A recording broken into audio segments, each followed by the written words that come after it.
terörü biz ne yapacağız? Serokoma Recep Tayyip Erdoğan di roja muhtarên Tirkiyeyê de muhtaran rehat bahev. Di roja bawî de têkoşiyan dijî terorê hebû.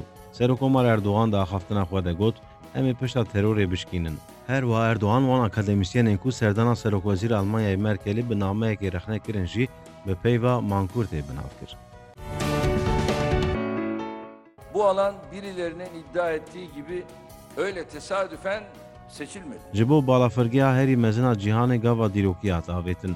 Ji bo finansmana balafirgeha SEM ya Stenbolê bi 6 bankan re peymana 4 milyar û 600 milyon awroyê hat îmzekirin. Serokoma Recep Tayyip Erdoğan û Serokwezîr Ahmet Davutoğlu di merasîma peymanê de peyamên girîng dan.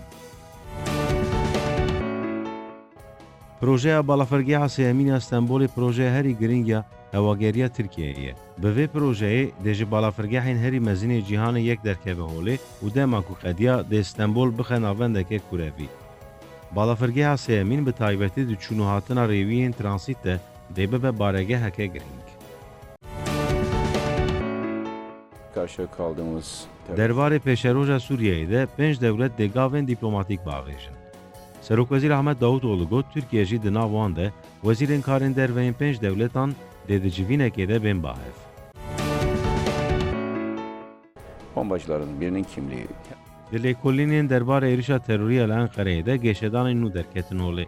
Serokwezîr Ahmet Davutoğlu diyar kir ku nasnameya êrişkarekî xwekujiyê diyar bûye. Lê ji bo selameta lêpirsînê hûrgilî nedan.